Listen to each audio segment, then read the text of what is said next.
Hey guys, David here and welcome to the Fit Pro Daily. Brand new week, which means it's a brand new topic. This week's topic is all about success stories, case studies, or just getting reviews for your fitness business.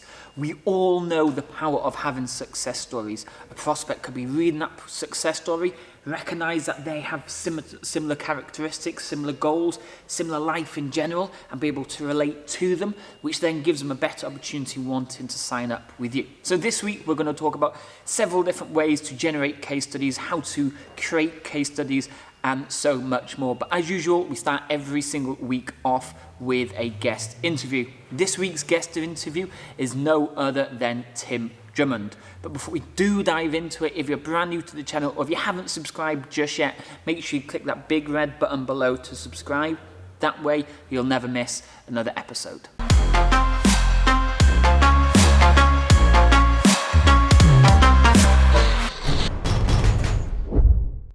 So welcome guys, welcome to this week's guest interview. This week we have Tim Drummond. Now, I've been following Tim almost since I think I very first got started in the fitness industry myself. I think I saw Tim doing some online stuff. And when I was in that stage of my career, I didn't know whether I should do boot camps or large group training or do online. I think I chatted with Tim back then, and ever since, and I literally have to say, I think it's every single day, you do some sort of live or you do some sort of interview or you do some sort of in-depth training, and it's like blows my mind how you're staying so consistent to everything. So welcome to the podcast. Yeah, good to be here, man. So we start every single one off by asking, how did you initially get into the fitness industry? It was about 11 years ago, and I actually left university and I got like dream job. It literally was like I walked in, knew the right person. He was like, "So you want a job?" And I was like, "Yeah." He was like, "All right." That was about it. It was a futures trader. So I was, this was before 2008 when everyone decided that they hated bankers more than everything else. But it was like a time where, you know, you if you couldn't be a footballer and you weren't into music, it's like the best job that I could have ever dreamed of getting. And I got that, and I did it for 2 years, and I just hated it. And after about 2 years of just a bit of struggle, and it's the kind of job that you get, it's quite brutal. You get sacked quite easy, but then you just go and get another job somewhere else. Yeah. And I just decided that I just didn't want to do it anymore. And I was actually really stuck. I had no idea what I wanted to do. So it was either going to be a personal trainer or a teacher. And I just remember thinking, like, I like nutrition a lot, and I like training, just like reading about it. So I just thought, I'm going to just do something I really like. And just went and did Premier, saved up, spent the $5,000 to do the course. Didn't quite think that I'd be kind of make proper money out of it and all that. I just wanted to do something that I really enjoyed. I just loved it from the first day I got a job. When was I? Fitness First in Shepherd's Bush, and I was nervous, but loved it. Yeah. So what took you from doing that to now? Well, then you moved into online, and is it high-end online you were doing at one point as well? Yeah, so it's a bit like I was doing decent PT in Fitness First, and I just realised I wanted to do a bit more. So I just decided I was just going to charge loads. And I was in London, so I was quite lucky. And I was like, right, I want to charge like $2,000 a month. Was my decision that I'm going to get clients paying me $2,000 a month for personal training, which was more than twice that I was charging at that point. And I just went and basically moved myself, went to Mayfair, started getting clients at that, and started doing quite well in person. But we always had a drive to want to do something bigger. I tried a boot camp business for like 3 years, which was just, I would say it was a disaster, but it didn't work for it that way. And then I always knew that just doing even at the prices I was charging, one-to-one is going to be limited at some point. And then I started doing online. I signed up for a mentorship. He's really good. He just taught me how to sell and market really well. Yeah. And I was already a really good coach. I was already doing like the stuff I do now, which I didn't know at the time was like behavior change stuff. Some quite sort of deeper psychology stuff around change. I think that helped me a lot, because when I went online, a lot of other people in the program that I was in they couldn't do it. They couldn't get their head around it. I was pretty good, and I knew how to get results for someone just sitting behind a laptop. And this was 6 years ago, and that wasn't really being done. And yeah, I charged quite a lot. And I just started getting people asking me about, I don't know how you ended up doing this, but I started getting people asking about it. A few of my friends, people that I knew, started paying me. And I enjoyed it more than, to be honest, like, I'd love to being a personal trainer, but after about 7 years, I just realised that I wanted to do something more and something just different. I love the online. I started getting quite good and successful at doing the mentoring, and just made the decision, this is what I want to do. Yeah, that's kind of a similar for us. Like, so Southampton, we did 20 clients in our first month of running Facebook ads. And then, like you say, you start connecting with people on Facebook, like other personal trainers, and they're like, oh, how have you done that? And you kind of share a few insights, and before you know it, they're asking you, could I just pay you to do it? And it kind of, like you say, it kind of just snowballs from there. So looking at the background, you are not in the UK. I'm not, no, luckily. Yeah, it's Malta. So what took you out of the UK to live in, is it Malta you're living in? When I was actually, Tim Ferriss, I think he says, what does he say? He says, charging dollars, paying rupees, and spending pesos. And basically his sort of version of this was go and live in Mexico, go and live somewhere like that. And, I was paying London price. So I've got a London apartment, rent it out, but I didn't need to be there. Like, people need to live in London because they need to live where you're working. And I was just like, I could have a much nicer lifestyle. It's sunny. I'd lived in Italy and Spain for the winter, like the year before. Yeah. And I just decided, like, you know what? I didn't need to be in London, to be honest. That was kind of the one reason. And just like living abroad. Nice. It's hot here. They speak English as well. So yeah, just rolled over here. I think it's about 2.5 years ago. Perfect. Good. Best decision, as long as I'm moving into online personal training at the same time, was it? I'll tell you, personally, it was like, we moved here and then I split up with my girlfriend about 3 weeks later. So I don't know if that was the best part of it, but I was like, I'm staying. And she went back to England, and I'd never live in England again. Nice. Okay. So let's dive into the actual topic that we're going to talk about today. And for everybody listening, unfortunately, I can't put the whole topic in the headline of the email. Was it that long? So the topic is delivering on higher value online fitness offerings, so you get more referrals, more repeat business, and client case studies that sell themselves. So yeah, that's a massive title. So I'm just going to let you kind of just dive straight into it and tell us a little bit more about that whole thing. Yeah, I think like where I first started, like when I was doing the mentoring, it was mostly about like the sales and marketing. Yeah. And the thing that I found was, again, like I said, when I went online, like I shit myself. Like, the first time I ever sold a client, they paid me 1,200 quid, and she paid me and she was really excited. And then I was like, I literally didn't know what to do now. Like, what do I actually do now? This was really back before like platforms were as popular. I didn't ever use a platform. I basically just used Skype, Word, and email. But what I was really good at was when I say coaching, I mean more like sort of the mindset, behavior change coaching stuff, as opposed to more sort of strength and conditioning stuff. So I'd just get on there and I would just do some, just talk. To be honest, I'd just talk to them for an hour. And then if I needed to send them anything, I would just send them like workouts. And a lot of my clients didn't need complicated stuff. And then I started getting towards charging like 2K English.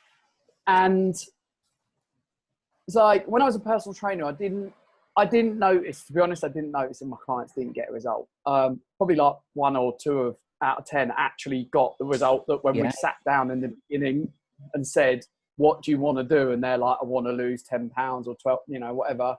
Some of them were with me for 6 years. It's like, and I think it's okay in that world, because they pay for like the result, but they also pay for coming to the gym and getting stronger and training with you and your company and just getting out of the office and all that sort of stuff. It's that social element. Yeah. It is. There's so many reasons why it's really good for them. But with online, you don't get that. And a lot of marketers say, sell the result, sell the result, sell the result, which is true.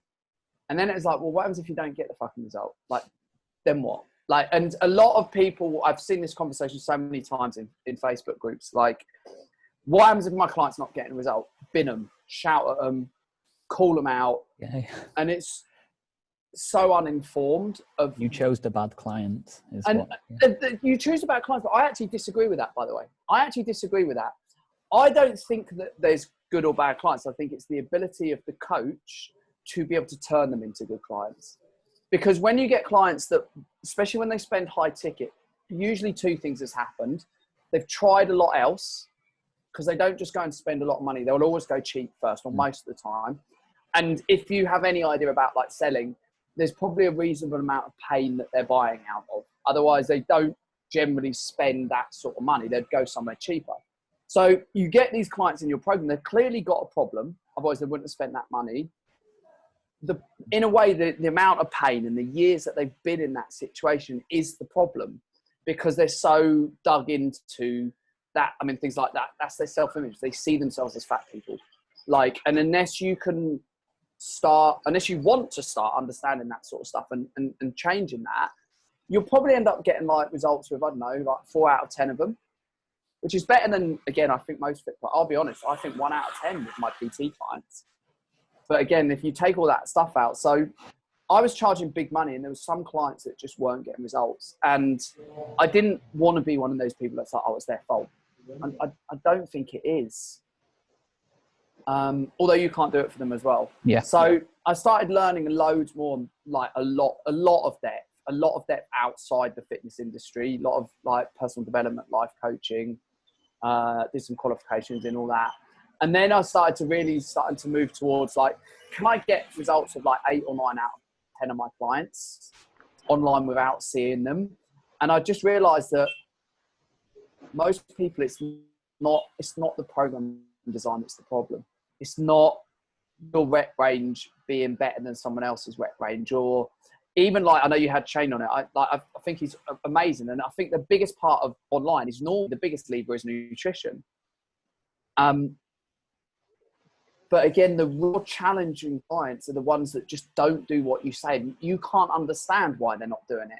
Yeah. And most fit pros don't have to be honest, I didn't have the knowledge. I didn't know why they weren't doing. Why don't you just fucking do what I said? So that's kind of like why I kept going like deeper and deeper into understanding like why people don't do what they've told you they can do, why they don't do something that's really simple. Even when they're paying $2,000 for weeks, you would think that on its own would make them do it, and it didn't. I don't know what your thoughts are on that. No, that's true. And we get it all the time, whether it be, like you say, in the gym here, or whether it be like me doing some Fit Pro clients, or you yourself doing Fit Pro clients. They get all excited, they pay the money, they turn up for day one, and then suddenly it's like, why are they still not following the stuff we're telling them to? It's so easy, just follow the stuff I've told you to do. And like you say, yet they still don't do it. And then that's where I think we talked about this the other week, was all about the back end stuff that the general people don't see. Follow-up text messages, check-ins, little simple daily tasks and stuff that they maybe need to do, that just gives them that little bit of extra motivation, that gives them that little boost to then be able to move on to the next stage, which I'm guessing you probably dive into in a minute as well. Yeah, I was thinking about this, and it's like, I think in a way there's like sort of 3 or 4 stages of when you go online. And some of this does marry into in-person business as well. Although I do think it's a different offering. And I think like the first sort of stage is almost like a sideways step. I personal train someone in the gym, so I show them how to exercise. I know like a lot of personal trainers do give like other stuff and advice, but from my experience back in the day, most clients didn't follow it. Yeah. Partly that was because they weren't buying it as well. They just saw you as a personal trainer. They thought that was the solution. It's like online PT is like a side step. It's like you're doing almost what you did in the gym, but you know, you're giving people the workouts and stuff. And I think there's a lot of people like, it's been like a big thing, like habit-based coaching. It's like create the habits that your clients need to do, like 2 to 3 things each week. Don't overwhelm your client. Like you said, the check-ins, like making sure that they know that they need to create good habits, start slow, finish fast, these kind of things. But what I also found out is that even with all of that, there's still some clients that don't do it. And it's like, I'm quite curious, I think. And that was it for me. It was almost like a challenge. I was like, why? Why aren't they doing it? And I could, in one way, I could say I never got it, but then in the other way, I totally got it. Because the way you're talking about this now is quite the interesting thing, because a lot of people out there would say, if that person is really not getting the results and you're spending all this time, maybe it's time to move on from that client. But you're almost saying like you wanted to dig even deeper to find out that real reason why they're not getting it. Yeah. I had, do you know Lyle McDonald? No. All right. So some people might know him who's listening. And he had a bit of a reputation in the fitness industry about being like a bit sporadic, let's say. And it turns out like 2 years ago, he posted that he had been diagnosed with bipolar. And you kind of like, this dude's been around for 20 years. And you're like, yeah, that kind of makes sense now. And I really love his stuff. He's unreal. He does a lot of real evidence-based stuff. But then he said something in one of his groups. It's like, these fit pros who think that, you know, that you can build a business like making loads of money working with easy clients. They've got something to learn, because why would someone pay you massively high ticket prices if they can go somewhere else and just get it cheap? And they've probably been to like 5 or 6 people before. And every single one of them has also said, I'll pass you on. Now, what I would say, there is a caveat to this. It's like, not everyone wants to choose to build this kind of business. Like, and I think that, say for instance, if you're going down a route of, depends on your price point, I don't know, like $200 a month, for instance, this can be systemized, but it needs to be learned first. So you can systemize it, but there would be business models where I'd be like, this is not something that you should be necessarily considering with your clients, because it takes knowledge and time. Whereas if you're wanting, for me, if you want to charge $2,000 for a 12-week program or more, again, the people that pay that aren't the people that just do what you say, because that's not how it works. So there's so many, like we could talk about, like there's an idea of self-image, and all self-image is really, how does someone perceive themselves? They perceive themselves as fat. Now, you could go to a lot of depth in this, of like how much they will do just to prove to themselves that they're still fat and they are a fat person. There's the coaching model that I use, which is like, it's who are you now and who do you want to be? And you do 2 documents. One you do in week 1, and it's one side it's just questions, and then on the other side it's like a character description. It's like, who are they now? How do you eat? How do you move? How does your body look? How does it feel? What are you great at? What you're not so great at? And then we do in week 3, so that's week 2. In week 3, we do almost like version of you that you would want to be, the ideal version of you. How would they look? How would they act? How do they eat? How do they exercise? What do they think of their body? How does their body serve them? All of these kind of things. And what you'll find is when they write that second person, they never say I eat shit, I eat donuts. They say I eat healthy, green, etc. So now we've got like bookends at least. We know how they are. This is how they see themselves. And then we know this is the version of them that they want to be. Like, then they start to realize there is a big gap. They're this person, they're nowhere near this person. So then our job is to figure out like, well, how do we get them from being this kind of person to this person? And a lot of people who are really overweight, or even some people who are like just stressed, and there's usually reasons why they are where they are. There's something that's serving them being there. And often, like sometimes fit pros can get a bit like worried and think, oh my God, this is way out of what I should be doing. But it's like, most of the time it's just awareness. It's just bringing awareness to what this person is doing. It's like, how are you eating at the moment? Well, I eat like this. It's like, okay, so what are the decisions you're going to make next week when, or I usually would be like, what decisions does that person make? What decisions does that person make when they're going to eat the donut or they're going to have a juice? And they slowly by slowly, they start changing they do change their habits, but habits are based on like things like beliefs. They're not just about just change your habits and that's all you need to do. Yeah. Because if it was that simple, I still think, a lot of people would be getting results that a lot of fit pros who don't get results with their clients, that would have been enough. Yeah, definitely. So what you're talking about is like the higher end, what people call high ticket stuff. But then at the same time, so many people want to jump in online and charge low and have some sort of automated, easy, well-oiled machine, which really isn't the case. So for a new fit pro getting started, maybe online or maybe just completely just brand new to the game, and they think, I don't want to do face-to-face, I want to rather do online. Would you say they should try out the lower ticket and see the struggles there before moving to a more what do you think, by the way, first of all? What's your myself? Yeah. Oh no, it'd have to be higher tickets compared to low end. The struggles you get with people when you try and automate stuff is it even costs more if you really if you dig deep when it comes to adverts and stuff, because that's obviously what we do here. Yeah. Is it tends to cost a lot more in the long run to get the cheaper automated easy business compared to doing the expensive one-to-one in-depth proper coaching. Yeah. Nice. The story of Tesla, I think, is probably the best sort of analogy, I guess you'd call it. When Elon Musk started Tesla, like, he had millions. He had founded PayPal. He was worth 300 million. And I think the story was that they knew they could never compete mass market. At the time, they'd got eaten up by like Ford and Chrysler and whoever was in America. And so what they did is they went like what they call top down. So they knew that they were very good at value and perception of value. So they created like the first ever Tesla was like $250,000, I think. And they didn't need to sell many.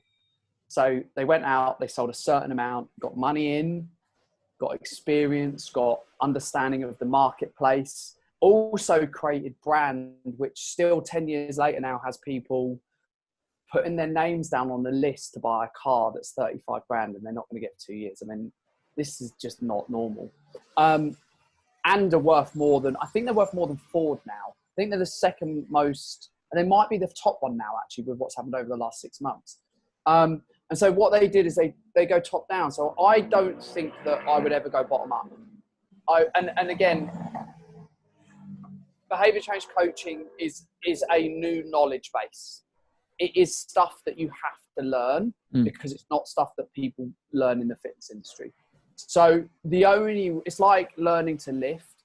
You really only learn by getting under the bar. Like, you can read as much as you want. So I think that the place to do it is we launch a beta version of what we do. So we don't go straight into like 2K and stuff like that. We're like, obviously they get our help and they get like our knowledge. So we say generally about sort of 800-900 at first for maybe like the first 5 clients. Then maybe put it up a little bit around $1,000 or something like that, 1,200. But get a good chunk of 10, 12 people running through your program. And then after that, when you've got your case studies and stuff like that, and the knowledge, just the knowledge of like what to do. What do you do when a client doesn't do what you say? Most fit pros have no idea. They think the solution is to like redesign their program. It's not the problem. They're probably not following what you would ask them to do in the first place. Yeah. I think that brings us back then to knowing your actual target audience and knowing the type of person you actually really want to work with. Huge. Because if you're targeting everybody, so like if we were ever going to launch an online program for DK9 Fitness, it would be way more in depth to what we do now in the gym. At the gym now, it's over 30s. That is literally the only requirement you have to be. That makes us quite a bit different to anything else we have in Cardiff. So we are kind of specialists in Cardiff for that particular topic. But if we wanted to go online, I would say 40, maybe even 45% of every fitness person online targets roughly that same type of client, which then makes you have to compete with those same type of people. But like I say, Tesla, they have that unique side to them that differentiates them so much that people gravitate towards that person. So if you don't have a target audience, you don't really understand the type of person you want to work with. Huge. One of the coaches I work with, Travis Sago, he said, like, you need to become the only solution to their biggest problem. And 100%, like, I don't know if you agree with this. I read somewhere, or someone was saying it's like the aim of Facebook ads is to try and get a return on, and I don't know if this is true, but I get it in what he's saying. It's like, is to try and get a return on investment at a cost that's higher than your competitors. Now, I don't know if that's actually something that you agree with, and I don't know if it's right, but what I took from that is that if you can monetize each person that comes on board to the highest amount, then you've got at least the scope to be able to beat other people with lead gen. Now, I'm assuming what you would do is also you want to bring the lead gen price down, which I'm assuming everyone does. To do that, you need to be able to, whatever model you're doing, you need to be able to monetize that person in the biggest way possible. Yeah. So, we do high value 12 weeks. Then we generally do, first of all, we teach them just to do a rebuild for another 12 weeks. Then we teach them how to build a 6-month program. The type of client that you aim towards does have an effect on how much you can charge. There's no doubt. I mean, it would be stupid to think that it doesn't. And the other thing about like what you said about working with clients, like me and Phil in this conversation, my business partner this morning, is like, guys like us, normal people, we don't really know what goes on in the world of people that are like the super uber wealthy. No. We can pretend we do, but we don't. And what we see is like when they're talking to their marketplace, they get it wrong. Like the people that we start in our program, I mean, this is not all that we do, but it's like they get it wrong. They talk about like, let me give you an extreme example. It's like someone doing some content where it's like, how to buy cheap protein, or how to buy protein for cheap. I'm just like, who are you talking to? Yeah. Like, I'm not saying that that's not acceptable for certain people, but I'm like, the richest clients that I've ever had, you're not even talking about like healthy meals to cook, but the best chefs to come and cook it for you. Or even the best sort of meal deliveries, and like test the best ones. Because these are the best restaurants you can go in. This is the kind of content that these people consume. And I think that most people are so far away from understanding their avatar to know how to coach them, and understanding their avatar to ever get any like cheap ads. I mean, I don't do the ads. It's what my business partner does, but you know better than me, like they can be so expensive and eat so much money if you don't get it right. Yeah, the two things that are definitely like the cheapest protein powder. If that is the type of content you're writing about, you're literally comparing yourself to Slimming World and Weight Watchers, whose marketing budgets are ginormous compared to yours. So you're never going to beat them to it. So I say have that specific target audience. So the guys that we work with online specifically that get the best results. We've got a lady lives in the US, targets Polish speaking, just targets Polish ladies in Poland. She's done 10K this month. She's done because it's so specific. We work with a guy in Scotland. He targets dads in Scotland. Again, not an over 30s male in Scotland, not a weight loss person in Scotland. Person in Scotland that wants to lose weight who's also a father. So we've. I think. So go for it. Yeah. So if you're writing about the cheapest protein to help you lose weight, that isn't going to get there. You could reword it to get it there. The cheapest protein that's gonna get dads stripping that body fat in as less time as possible. Now you start talking about that target audience, they're more likely to read it because it's specific to them. I mean, I would go as far as like the most expensive or the best quality. Yeah. I mean, you don't want to talk to cheap. You're just talking to like price shoppers. It's just not what you want to do. But these are the things when people are writing it, they make it so broad that nobody knows who it's for. So you have to, even if you don't know what to talk about, pick that topic and make that topic then specific for your target audience. Like, here are 5 bodyweight exercises to help you lose weight. Okay, that's super generic. That could work for anybody. But then if you like really frame it down, the 5 bodyweight workouts that are going to get you a beef ready for your next beach body holiday, that instantly tells you who this blog or article is for. So again, knowing that target audience in more depth makes it so much easier to target them. Yeah. I think the behavioural aspect of that is that a lot of the reasons why people don't do that is because of scarcity. Like, they're scared to do it because they think that they're going to miss out. Yeah. And it's something that I have to beat out. Even like some of the clients that are in my sort of second program, I'm still beating it out of them. I'm like, stop. I'll give you the best things. Like, I used to work with brides and I did all right out of it. And then I saw someone else was starting to do it. And I'm like, oh, awesome. I was checking his stuff out. And bit by bit, he's over months, he was just diluting it. Yeah. And it was like, and I was like, and as soon as I think I saw, he said, you know, brides and bridesmaids. And I was like, oh, no, don't. He's obviously struggling. Like, it's my opinion anyway. And I was like, no, come on, man, come on. No. And then he started talking mothers of the bride. And I was like, oh, you're really in trouble now. And then the death knell was when he said grooms. Yeah. I was just like, men don't care about getting in shape for their wedding. They don't. They've already got the relationship. They care about getting the woman. They don't care. Women care about their wedding because they've. And I got like Travis talks about, like getting a PhD in Daniel Priestley, getting a PhD in your client's problems. Yeah. I knew more about brides than any man should know. Yeah. Like, it's stupid because I went and I spent weeks and months just walking into the best bride shops in London. And I mean, walking in, introducing myself, just hated doing it, but I just sucked it up. And then started talking to like the dress fitters, just talking to them.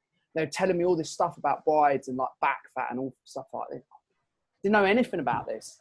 So you have to kind of know, but I think what happens is a lot of people just get scared. Yeah. I think something on that topic, like when I was a PT back in the day, kind of still am now, but when I was doing it, every consultation I had my notepad, I had my pen, everything they said, no matter how much they talked, I wrote it down. Every email that I sent, every social media post I did, every Facebook ad, I'd literally pull up my pad, work my way for a couple of pages. Oh, you know what? Somebody mentioned that the other day, or somebody mentioned that the other day. And then people are literally commenting or messaging me back and saying and stuff like, wow, you're literally saying what I had in my head that minute. You sound like you're talking to me. Yeah, how do you even know that? And it's just like, oh yeah, I just understand my target audience really well. No, I literally listen, write it down, take notes, and I don't need to know them better than know themselves. They will tell you.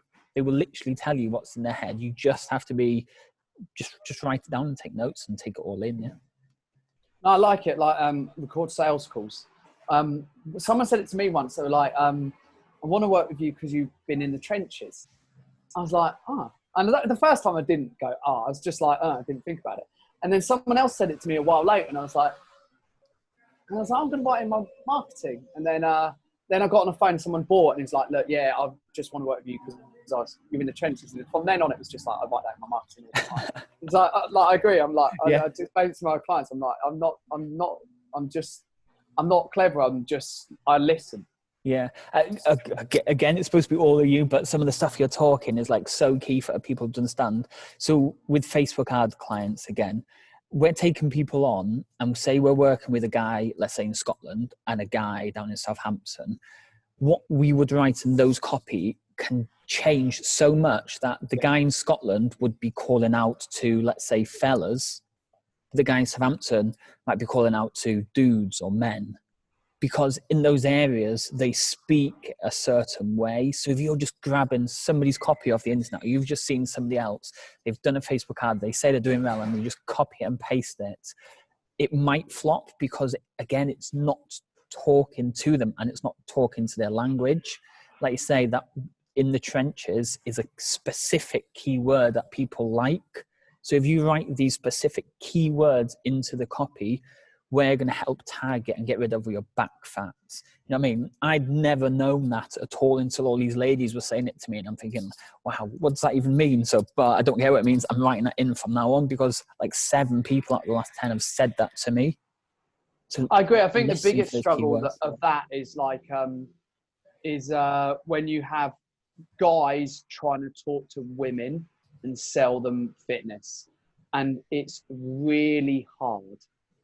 I study like relationship stuff a lot, and communication and interaction, and women are very, let's say socially aware, for instance. So if you go into if I went in with a girl and I went into a restaurant and there was a couple on a first date, she would naturally know whether the girl is interested in the guy or not. Like, men don't know none of this. We're dumb as shit. Not a clue. There's actually I can't remember the name of it. It's something, it's like average of, basically it's like social awareness of what's happening around you, but not just like I can see it. It's just like a feel. Women are like on average 7, men are like 1. So if we can just get to 2, then we're ahead of every other man. And so when you're trying to write towards women and you as a man, you will think it looks good. Women will know instantaneously that's written by a man. Yeah. And it's bloody hard to do. And I think that's the extreme. If you're trying to talk to your avatar and it's not you, that's a challenge. And you need to pay proper attention to people. We get our guys to record their sales calls. We get our guys to record their coaching calls. So when they've got the actual client that they want on a coaching call, a lot of the pains come out. A lot of it is sometimes reading between the lines.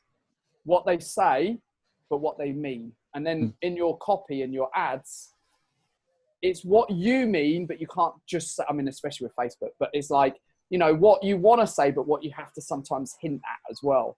I think a lot of this is like communication, listening, like empathy.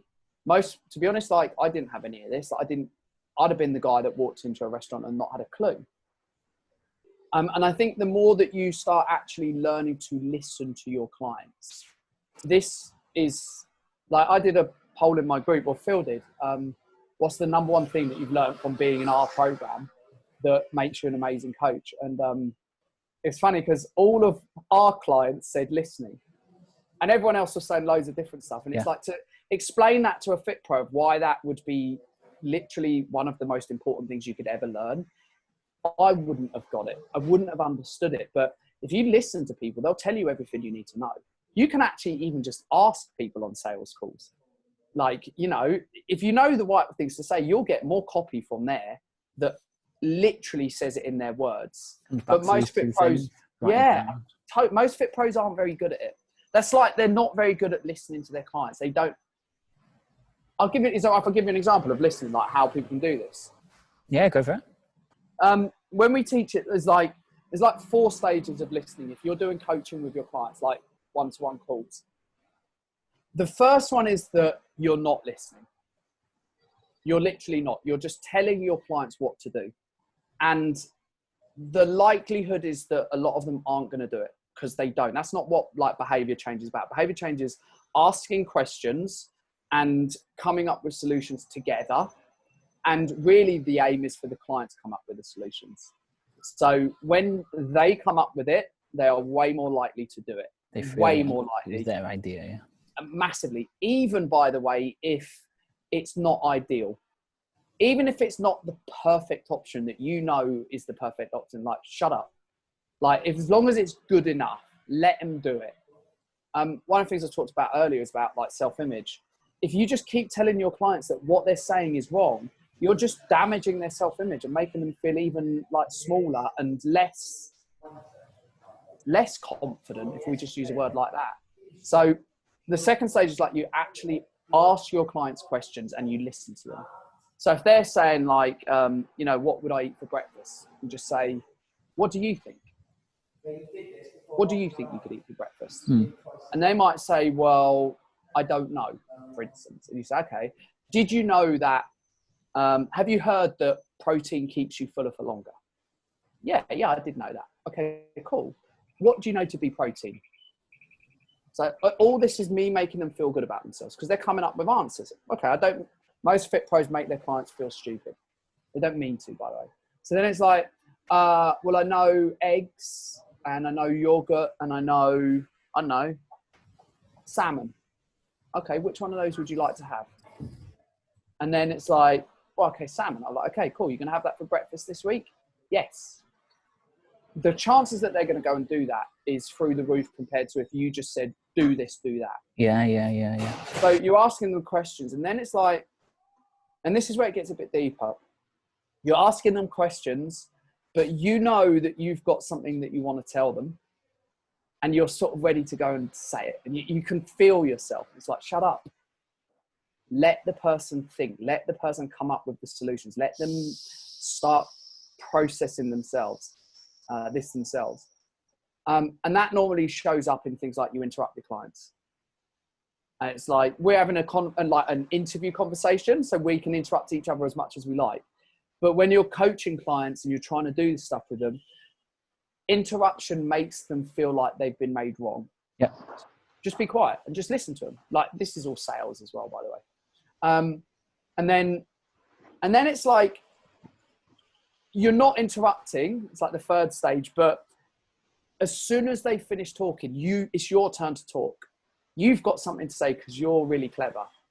It's like, stop it. And then the last stage is like, you listen, they finish what they're saying, and you don't need to say anything. You give them space and a gap, and you just pause. And then if you really want to go into the depth, you can just not talk and make them keep talking, which is where it gets much more into the kind of behavioral stuff where they'll come up with solutions. I'll give you an example. I was teaching this yesterday. This is quite sort of more in depth that we do, but the way to overcome someone telling you that they can't do something is you can either sort of say like, okay, let's say it's like a real high-powered exec guy, and he's saying, I want to go to the gym 4 times a week. And then you just ask him, how are you going to make that happen? He goes, oh, I can't. I'm really stressed. I've got loads on. Like, I don't know. You can use a question like, if you had to know. Or you can just shut up and say nothing. And just sit there and stare at him. And don't say anything. Because what happens is, they'll start thinking about what they've just said to you. And they'll start thinking about the ridiculousness of it. And you just sit there in silence. This takes practice, by the way. And painful, it's like silence. And then, painful. no, mate, like they hate it. But what it's signifying to them is that I'm not going to tell you anything now. I'm not going to say anything. And then what someone comes down and starts like, they'll almost make themselves, they'll go, well, okay, all right, well, maybe. And they start coming up with a solution themselves. Because the other way that most fit pros do it at that point, like where most fit pros are, they just start telling their clients that, you know, this is, do this, do that. And it's just egos. And you're never going to win that battle with like any client, to be honest, let alone some dude who's paid you, you know, super wealthy. You'll just end up in a clash, and you'll wonder why they've cancelled, or they need a break and then they never come back, or they're not happy and they don't check in and you don't know why. So it's like, there's so many levels of this stuff where you start to learn skills that are things like proper listening. It's all about just coaching techniques. So like, but basically you're talking about is guided discovery. You're guiding them. You know what you want the answer to be. Yeah. You're just guiding them down the path that they've come up with the answer themselves. It's massive. Like, this guided discovery is one of the ways of teaching kids to play football. Basically, you're coaching them in a certain way, so it makes them feel like they've come up with the answer to how to deliver the pass or the cross or the set play or whatever. That's nice. It's you that's guiding them down that path until they come up with the answer, and then, well, obviously, it's not the same as treating a kid as to an adult. And then it's like, yeah, well done. You're celebrating that they've come up with this amazing answer. I'm going to disagree. It's like you're talking to children. They are children. Most people are children as well. Yeah. There's a model in psychology called transaction analysis. It's like adult, parent, child. And you are talking to a child. Most of the part of them that fights back, that pushes back, is from child. It's like you're telling your client to get up earlier, and they're telling you all the reasons why they can't. It is childlike. It's like they're throwing their toys out the pram, and then you have a big discussion. It's like, and this is again ego.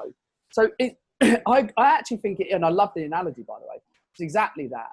But there is the child part of them, and when even some of the clients I've worked with that are like the most successful, when they do things right, and they want to tell you. When they think that you're on their side and they mean it, they don't want to let you down. When you're always telling your clients what to do and getting a lot of the time it happens with fit pros. This, again, it's a bit deeper. It's like when fit pros get really frustrated with their clients, it's actually usually nothing to do with the clients, it's to do with themselves. They're actually frustrated with themselves. They feel like it's proving all the reasons never could charge that sort of money. There's a lot of issues with self-belief in the fitness industry, certainly when you get into high ticket. And a lot of the time it's like the fit pro doesn't truly believe that they either deserve it, if you want to get some debt, or yeah, I knew that this wouldn't work. And a lot of the time fit pros get into arguments with their clients and get frustrated with the clients. They're just really frustrated with themselves. And this is where these, like I said about like referrals, rebills, if you can figure some of this out and you can get the results with these clients that like other people wouldn't have, that they would have cancelled. I see it all the time. It's like people want pauses and breaks. It's like, even if it's only say 10% of the money that you earn in a year is having to be given out in refunds, even if it's just 10%, and you could change that so you don't have to give that out, and you increase your referrals by 10%, and you increase by the amount of people that do the next program by 10%. I don't know what that would be for the difference, but if you're doing if you're doing 100K, that's a lot of money. That's the difference between, I don't know, 100 and 130 or something like that, I suspect.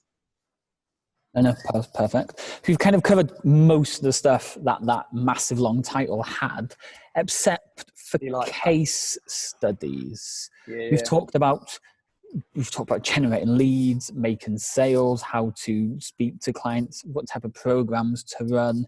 But you mentioned something earlier about having case studies. What does it actually mean, and how should we be utilizing case studies? How do you use them for the funnels and stuff? Do you use them for marketing? We tend to use them more for just the advert itself. So simple call to action or call out advert with a success story in it. The case studies would then be over to the client to put in their follow-up email series or part of their sales process. I'll tell you what I do. If this is all right, if anyone wants the case study video testimonial training that I've got, I don't know how we can facilitate this, but I'll give it to them. This comes out Monday. Okay, cool. So it's based on something called the hero's journey, which is a guy called Joseph Campbell. And I think he was a psychologist. And basically what he did is he started realizing that almost in every story, film, narrative, Jordan Peterson talks about this a lot, about like archetypes within religion, within, philosophy, ancient Greek stories. It's like there's a journey that people go on. And it's Rocky is the perfect example. Yeah. And he puts it into like 9 states. There's different versions. One is 9, I think one's 5. Basically, it's like the search, the struggle, you find a mentor, all of this kind of stuff. And it's the perfect way to create case studies, like as in both written case studies, but also we use video testimonials. So we do 3 things. We do before and after photos. Before and after photos are awesome because they show the eyes, but they lack emotion, and most people buy on emotion, and they lack the ability to have someone say that seems like. So we were talking about like knowing your clients. We also specifically ask exactly the right questions that we know that will facilitate answers that link to our avatar's biggest problems. Just to jump in there with the before and after pictures, something we do when it comes to consultations. Somebody walks in, we've only ever spoken to them on the phone, or they've replied to an email or something. Once we see them, we will take them over to the success stories wall. Nice. And we will put them very close to the person that looks very similar to them with their type of goals, so they can specifically see this person was very similar to me and these are the results that she's got. Or if they're talking, oh, you know what, I've got 2 kids, I work full time in the bank. If we have a success story of somebody who maybe works in the bank or has got 2 kids or is very similar in age, that's the person we will talk about in the consultation so they can compare. There's almost a direct correlation between these 2 people. They're so similar. This person joined, she got results. If you join, not saying you will get results like her, but these are the results that you may possibly get. So before and after pictures. it's in Cialdini's book, isn't it? It's like he talks about just simple social proof. Like they should see themselves in that person. So in what you can do in the video testimonials is that you structure it along this journey, which is what things like, the struggle, which is the search, what have you tried before? The struggle, like what did they do on their own that failed? You talk about like, how did you find us? Literally, it's like, how did you find us, or whoever the person is? What was the outcome? And so you can get exactly what you say. Like, and again, if we're talking about like the insight you gave about being very specific, they want to see themselves in that person. So if you're running a specific avatar, the more close to that perfect ideal avatar that you've got as the case studies is obviously the better. And then we do like a written study as well. So the written case studies can give a little bit more like details, like, specific. The pictures appeal to some people. The pictures appeal to men more, I think. Before men are much more engaged by visuals. Women are much more engaged by emotion. Just quickly there on the pictures, anybody that's running male ads, just if you've got a six-pack, just put that picture of you up. If it's for females, you want smiling, happy girls having a laugh, having a good time. But if it's for guys, you just get your top off if you've got a six-pack. You've got some guys with big muscles and a six-pack. No matter who your target audience is, it's just so weird. But guys, we're so simple. We are so simple, men. We're so fucking easy to market to. It's ridiculous. Men just like, it's all visuals. Like they feel the emotion, but not in the same way. Yeah. So one of the reasons we do all three is because I think it captures whoever that kind of buyer is and whatever their way of sort of interacting. And most people buy on emotion. So when they feel it, like we do the testimonials we do like, there's the music's right, all of this story's right. It's about 7 minutes long. And it's like a journey. It's like watching a film. It's like the first thing that you want to do. If you look at, say, the example I gave in the training was Die Hard 3 was one of my favorite films. The first scene is like, I think it's Bloomingdale's just blowing up. It's like, it hits you straight away. And then it goes back to the beginning of the story and walks it through. So when you're creating testimonials, you want the most powerful statement, angst in their face, struggle, depends on how much of that you get out, that appears instantaneously, not your logo. Clickbait. It's like, because also the brain is, when you create stories like that, the brain is programmed to want to know what happens. Yeah. That's why Joseph Campbell taught this. Like, it wants to know the outcome. It wants to know, was this person victorious? Now, they also know that the person was, because it's a case study, so they want to see the outcome. So you have this whole journey, which the idea of any case study is to get people to watch it. Otherwise, it's pointless. So we spend a reasonable amount of time on that. We do like the beta launch. So a big part of that is to you charge a little bit less, maybe 40 to 60% of what you want to charge eventually. You get real good, we call it like cash confidence in clients, like the 3 Cs. And then at the end of that, you get case studies.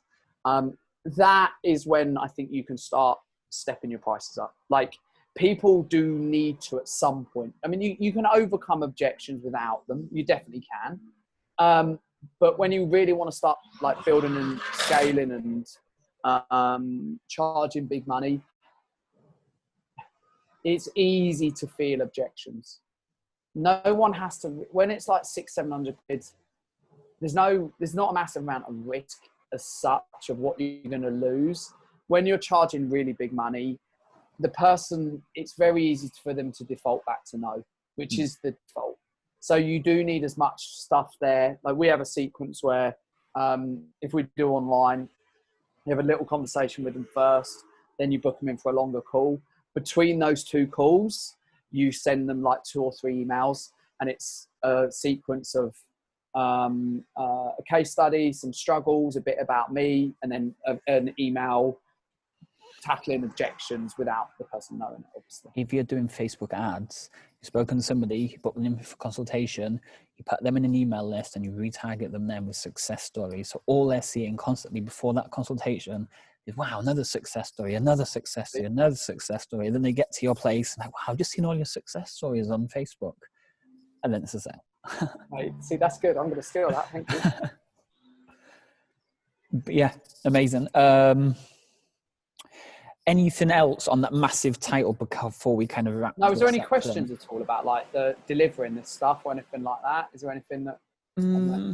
Yeah, I think that might be one of the biggest things. Like you mentioned, email, Google Docs or Word, and a Skype conversation. I mean, that's what I used to do. I don't anymore. So what I would do is, personally, I like transformation. I know Malta. They like to beat their horns. There are difference of opinions about the way to set up online programs. Like if you're not doing it as like coming from the frame we're coming from, which is the client result is paramount within everything we do. You can do things like charge people monthly ongoing. And I get why people would, but for us, we're like, it's all about, if you're going to charge for the result and you really want to charge like big money, if you can get the result in the right amount of time, you can charge them $2,000 over 12 weeks as opposed to $2,000 over a year, for instance. Yeah. So we don't like less than 12. I'm not saying there's anything wrong with it. One of the issues with, say, doing 6-week programs is that the client can't mess up. Because if client messes up at week 2, comes to week 3, feels shit about themselves, messes up, week 4, they just need to get back to where they were in week 2. And now you've got 1 week left and it's like, oh, great. So it puts a lot of pressure on the person, but I think it's too much pressure. And what you also want to do is you want to have the opportunity for them to fuck up, because part of behavior change coaching is helping them realize that when they fuck up, it's okay. Like that's probably the single biggest problem that people have when they trying to lose weight. As soon as it goes wrong, they just give up because they think deep down, they think they're like a terrible person. Their self-image is so bad. So 12 weeks for me is perfect. It gets them a really good result. So we aim for about 12 to 20 pounds. I would suggest that, this is my opinion, everyone's got a different opinion. You have one offering and it's this or nothing. And you're like the doctor when you make the offer. It's not like a doctor goes, well, your leg might fall off, so you could do this or you could do that. Or if you want this one, it's cheaper. It's like, just tell me what the fuck I need to do. Half an hour on Netflix trying to decide what to watch. Don't know. BBC One, that film's on. Oh, okay. One thing, yeah, totally. It's like one thing. Make it enough pain that the person feels it. So price point, we already went over it a little bit. We do one Skype check-in a week. Depending on how much like people want to get into kind of behavioural coaching, is how long that Skype call can be. We over the 7 weeks, we teach a process which has like 7 coaching models, which are mostly models taken from outside the fitness industry. It's something called a DiMartini, values assessment. Some of these are sort of known in the fitness industry, but not. Something called the 5 Whys, which is a really good thing. There's a thing called the Wheel of Life. There's a few others that I've put together. You could Google a GROW model, which is a personal development, life coaching kind of model. And so we have like 7 or 8 coaching models that they cover on not all of the calls, because there's 12 calls, but on, there's a few gaps on some of the weeks. So it's like you always know when you get on the call, you have something that you're discussing, but it's not just discussing it for the sake of having a discussion. It's like, this is planned out over, to be honest, I don't know, probably thousands of people now, so it goes DiMartini first of all, then it goes like the 2 ones I talked about. Where are you now? Where do you want to be? We do something which is called 5 Reasons Why. So we get them to do that in about week 4 or 5. And it's basically, they have to write all the reasons why they're not going to be able to get the result that they want in your program. And then they turn the page over the next day and they write all the things that they're going to do to overcome those reasons, why those reasons aren't necessarily true. So it's almost like objection handling, but they do it themselves. So then all the bullshit excuses they come up with, which number 1 is usually, in fact, what do you think the first reason is normally? why they can't lose weight. Time. Don't say metabolism. Yeah, exactly.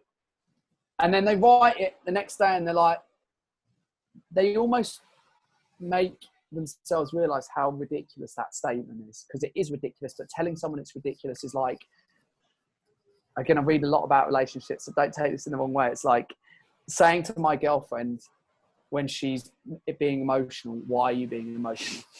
Stop crying. Yeah. It's like, why are you being emotional? No, don't do it. It doesn't matter. So, and like each week through the 12 weeks, you have something to have but it's the conversation that needs to happen at that point over 12 weeks. So the coaching calls can be different lengths. It does just depend.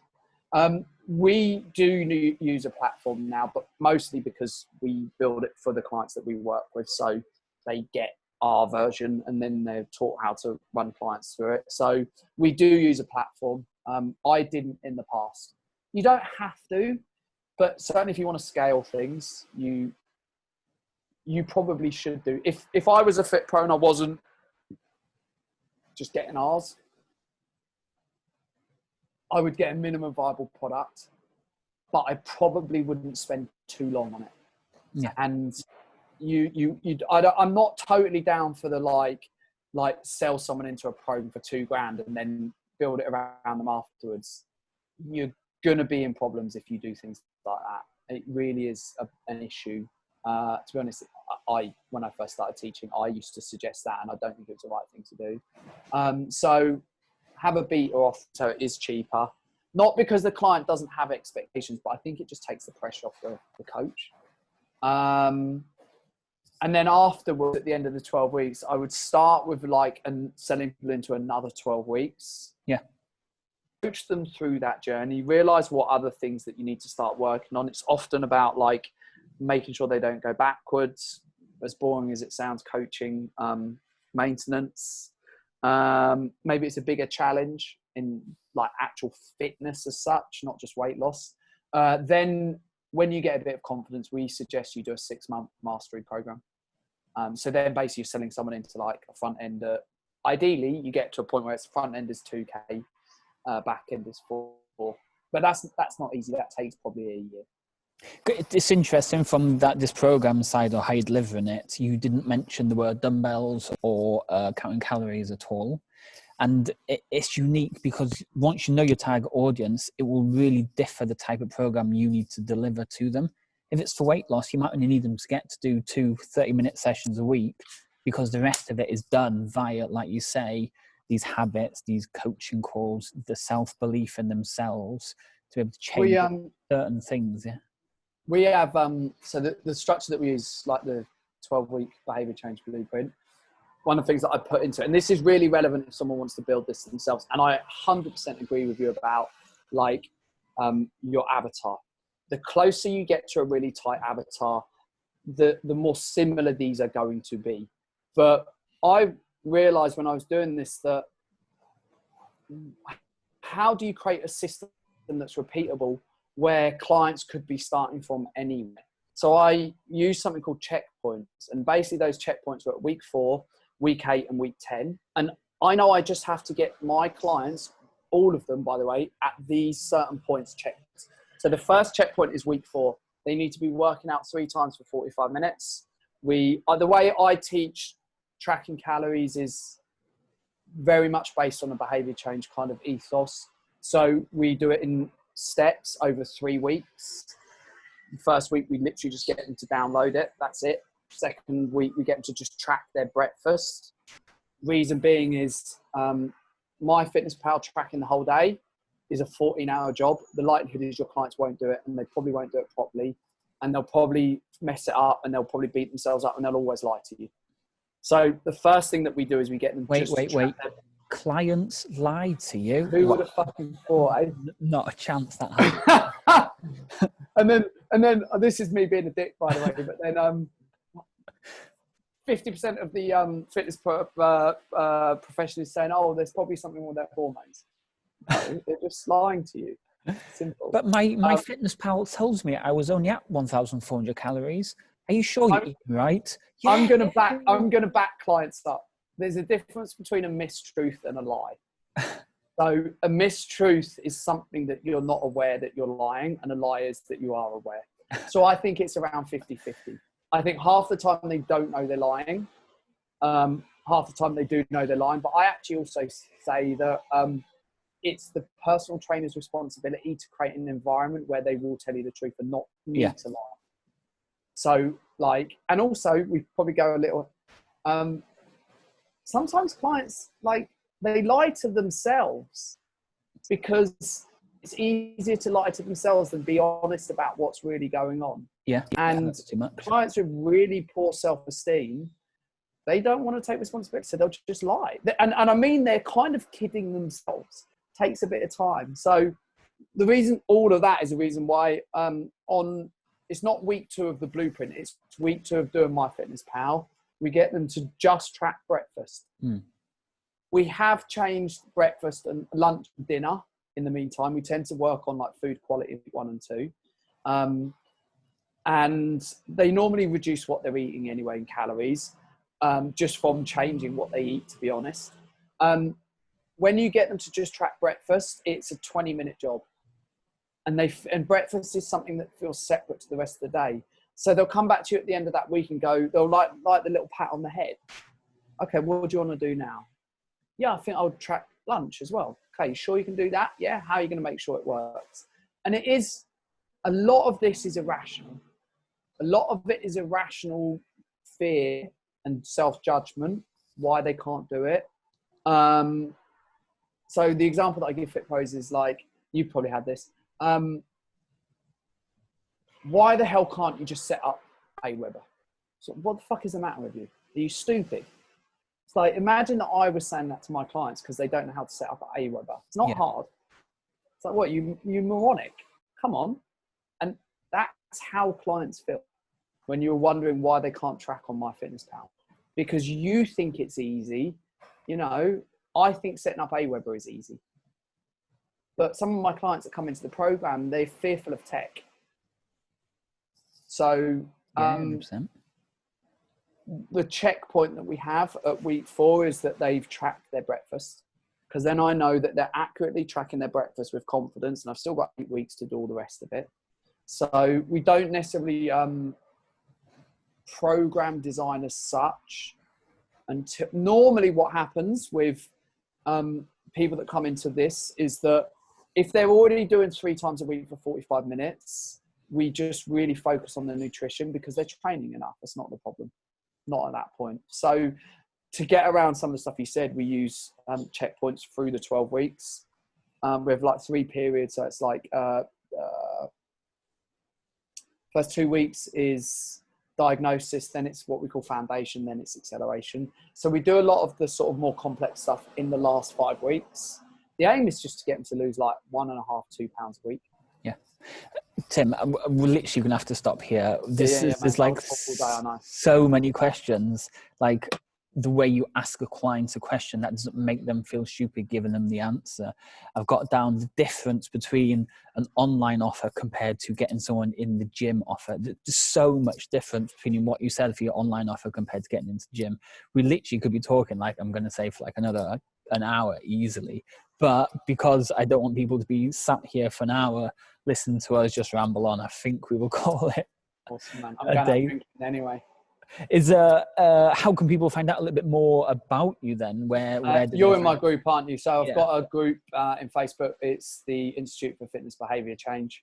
Like you said, kindly enough, I do kind of pop in there quite a lot. So it's loads of free stuff. To be honest, some of the stuff I've talked about today, the 12-week blueprint, if you come into my group and you go into the search function, you'll find a lot of this in there for free. I give something called a 9-box coaching call structure that actually tells you how to run a coaching call. So it's in the group for free as well. You can use it. So if you've got no clue what you would actually say, if you want to get into the behavior stuff, you'll know how to run a coaching call, which a lot of the time is a lot of the problem because people don't know what to do. Yeah. There's loads of stuff in there about delivering on, like, I'd call it high value. It's high ticket, but high value stuff. So if they come in there, they can fill their boots. Perfect. No, Tim, appreciate your time. So that was Tim, and it was quite interesting, his story to begin with, how he started off as a regular PT, he then moved into online, and how he was then decided that he would target a much wealthier audience. And it's key in everything we've talked about previously, that having a target audience that you can relate to, that you can write for, that you can provide for, will make a big difference in how well your business succeeds. But in the end, we did start talking about the topic, which this week's topic is all about: success stories, reviews, or client case studies. Tomorrow, we've got some top tips coming your way, so don't forget to tune in for that episode. But as usual, if you haven't already subscribed, make sure you do click that big red button below. That way, it makes sure you'll never miss any of these other videos just here. I'll speak to you all tomorrow. Cheers.